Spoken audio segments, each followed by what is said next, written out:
Hallelujah. तो आज हम देखेंगे एक व्यक्ति के जीवन में 15 दरवाजे, 15 डोर पाप के लिए जो खुले रहते हैं, जो मनुष्य के जीवन में अगर खुले हैं तो उसका स्वर्ग जाना नामुमकिन है। हालेलुया। तो आज उस 15 चैनल जो हमारी लाइफ में, जिसके कारण हमारे स्वर्ग का डोर, अगर ये डोर खुले हैं तो हमारे स्वर्ग का डोर बंद हो सकता है। अगर ये 15 चैनल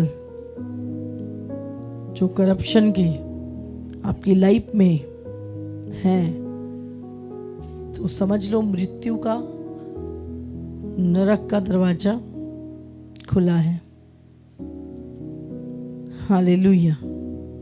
हम एक वचन निकालेंगे, निकालो गलातियों की किताब 5:19 से पढ़ते। यहाँ लिखा है, शरीर के काम तो प्रकट है।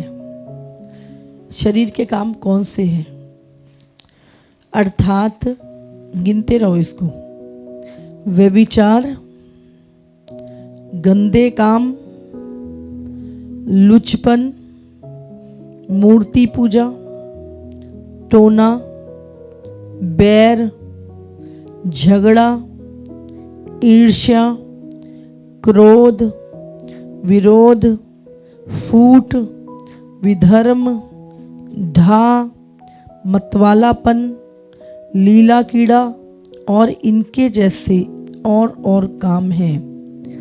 इनके विषय में मैं तुमसे पहले से कह देता हूँ, जैसा पहले कह भी चुका हूँ, कि ऐसे ऐसे काम करने वाले परमेश्वर के राज्य के वारिस ना होंगे। हालेलुया। इसीलिए लिखा है, क्योंकि शरीर आत्मा के विरुद्ध में और आत्मा शरीर के विरुद्ध में लालसा करता है, और ये एक दूसरे के विरोधी हैं, इसलिए जो तुम करना चाहते हो वो ना करने पाओ। हालेलुया। तो ये शरीर के काम, ये 15 चैनल्स हैं।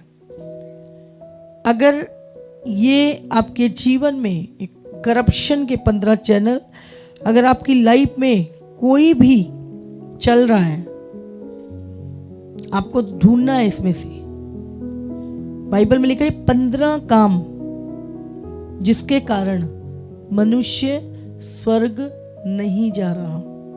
तो आप इसमें देख सकते, व्यभिचार, गंदे काम, पोर्नोग्राफी और 3600 गंदे काम, लुचपन, 24 घंटे दिमाग में गंदगी भरी, मूर्ति पूजा, टोना, जादू टोना, झगड़ा, बैर, जलन।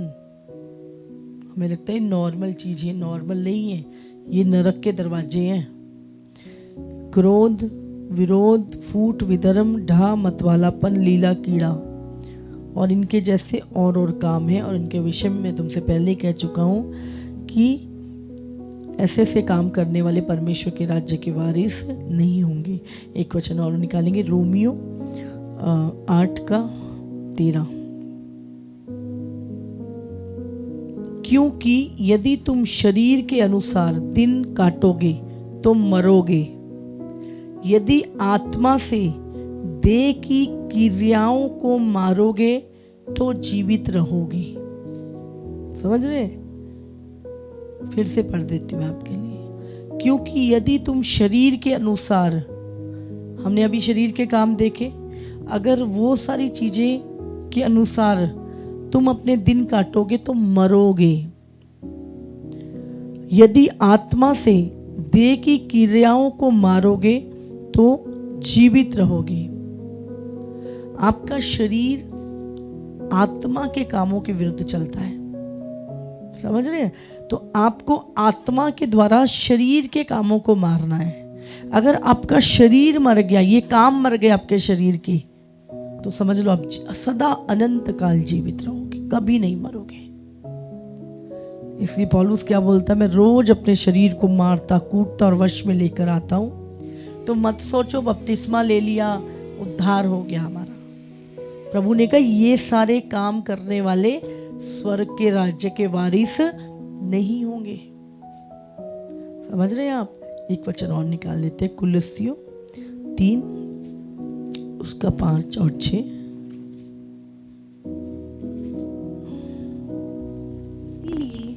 इसीलिए अपने उन अंगों को मार डालो जो पृथ्वी पर हैं।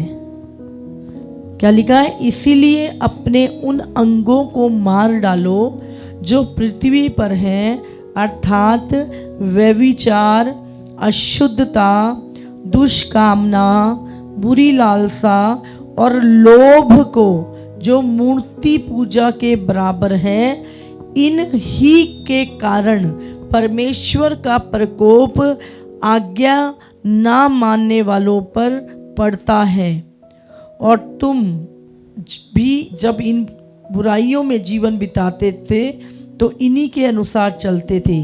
पर अब तुम भी इन सब को अर्थात क्रोध, रोष, बैरभाव, निंदा, मुंह से गालियां बकना, ये बातें छोड़ दो।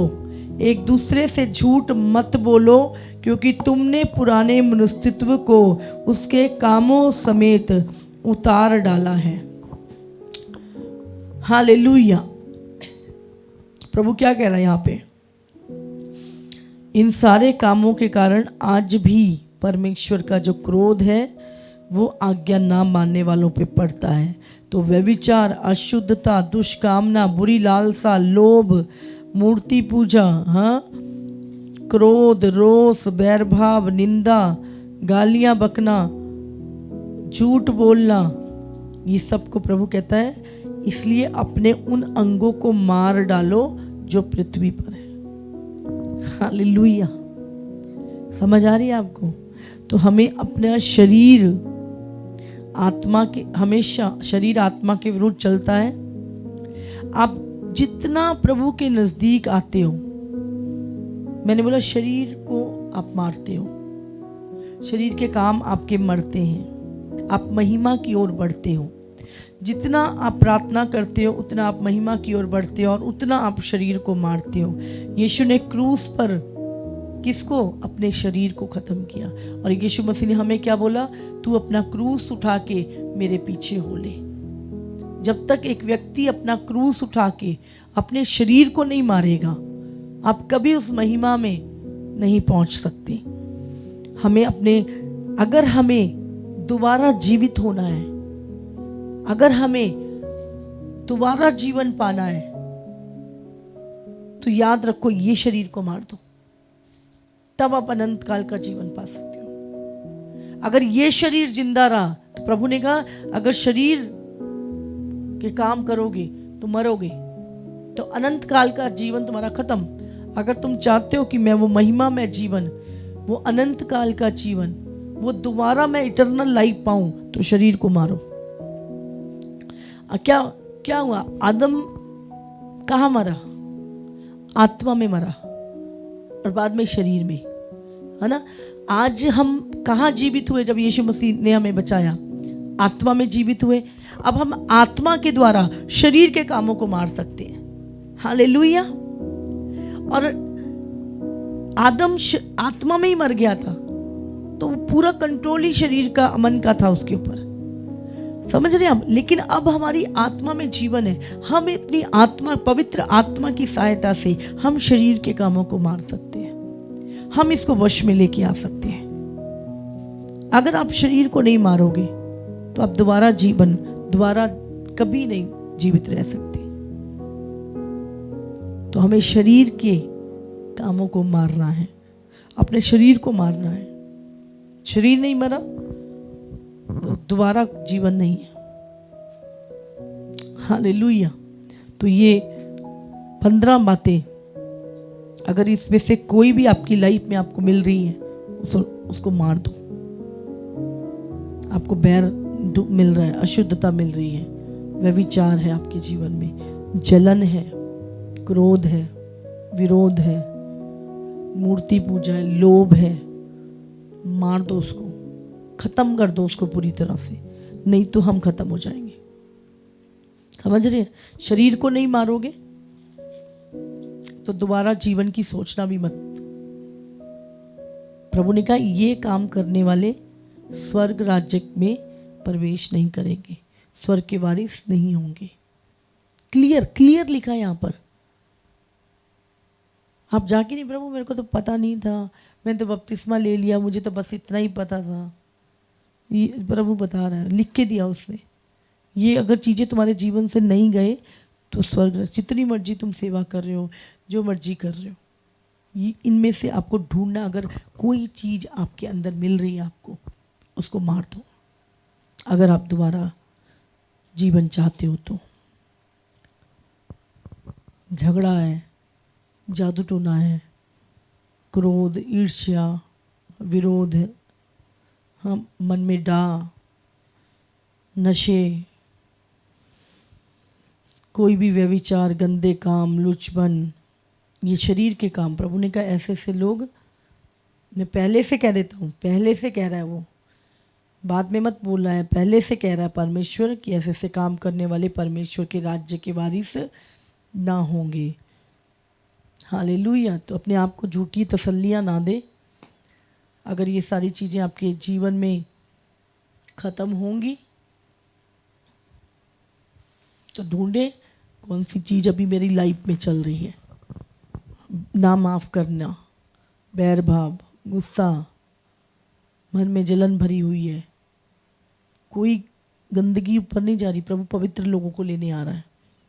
अगर यहाँ पे एक दूसरे के लिए इतनी नफरत है आपके अंदर, तो आप भी मसीह, वो भी मसीह, आप उस व्यक्ति से नफरत कर रहे हो, कैसे आएंगे ऊपर? तो हमें याद रखना है, यीशु मसीह को लोग कीले गाड़ रहे थे और प्रभु कह रहा था पिता इन्हें माफ़ कर, ये नहीं जानते ये क्या कर रहे हैं। और दूसरी चीज़, जब स्टीफन मरा, स्तिफनुस को जब लोग पत्थर मार रहे थे, सेम प्रार्थना की थी उसने, प्रभु ये जो पत्थर मार रहे हैं, खून निकल रहा था, कभी मुंह पे लग रहा था, कभी सिर पे लग रहा था और खून निकल रहा था। आप सोचो कोई नुकीला पत्थर आपके सिर पे मारे और आप बोल रहे हो प्रभु इनका पाप इन पे ना लगाना, इन्हें माफ़ कर, ये नहीं जानते क्या कर रहे हैं। सेम अपने मास्टर की तरह, सेम अपने प्रभु की तरह वो प्रार्थना करें उस लोगों के लिए। मैं आपको बोलूं, जितना आप आत्मा में प्रार्थना करोगे उतना आप शरीर के कामों को मार सकते हो। बार बार आपका शरीर आपकी आत्मा पे प्रबल होता है क्योंकि प्रेयर लाइफ नहीं है। जब आपकी प्रेयर लाइफ बढ़ेगी तो आप आत्मा में स्ट्रांग होगे और शरीर के कामों को मारोगे। अगर वो जीवन चाहिए तो यहाँ मरना ही पड़ेगा। समझ रहे हैं आप? यहाँ भी अपने मन के अनुसार, शरीर के अनुसार चल रहे हो और वहाँ भी स्वर्ग में भी ऐसे नहीं होगा। प्रभु ने कहा अपना क्रूस उठा मेरे पीछे चल। आत्मा के द्वारा अपने शरीर के कामों को, अपने वो अंगों को जो इस धरती पर है, मार डालो। पौलुस मारता था रोज, हमें पता है हम मारते हैं रोज। हम अपनी उन सारी चीज़ें जो हमारे मन में उठती हैं, जो शैतान डालने, खत्म, छट। प्रभु का वचन ये कहता है। हालेलुया। प्रेम में बढ़ते जाओ। तो अगर इसमें से कोई भी चीज़ है तो समझ लो स्वर्ग का दरवाज़ा बंद है आपके लिए। इन चीज़ों को दूर करना है, प्रार्थना करनी है और प्रभु से अपने कठोर हृदय को कहना है, प्रभु नम्र कर और मेरे अंदर से हर तरह का विरोध, जलन, गुस्सा ये निकाल दे। प्रभु माफ़ करने का हृदय दे, प्रेम करने का। बिल्कुल यीशु मसीह के स्वभाव में बढ़ते जाओ। वो इसीलिए शरीर में होकर आया ताकि तुम ना कह सको नहीं प्रभु हम नहीं कर सकते। अगर परमेश्वर कर सकता है तो तुम भी कर सकते हो। हालेलुया।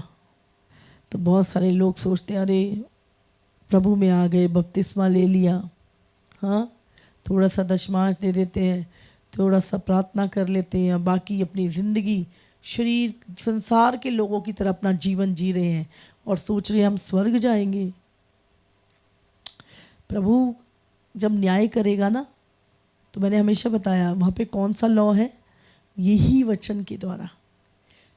बहुत सारे लोग तो कब्र में पैर हैं अभी, नफरत इतनी है कि 30 साल पहले भी किसी ने कुछ किया था तो अभी भी कुड़कुड़ाते हैं उस व्यक्ति के लिए, कब्र में पैर लटक रहे हैं, अभी तक वो माफ़ी नहीं किया। अगर ऐसा व्यक्ति आपको क्या लग रहा है स्वर्ग में चला जाएगा? अपनी सारी संपत्ति भी दान कर देना तो नहीं जा सकता।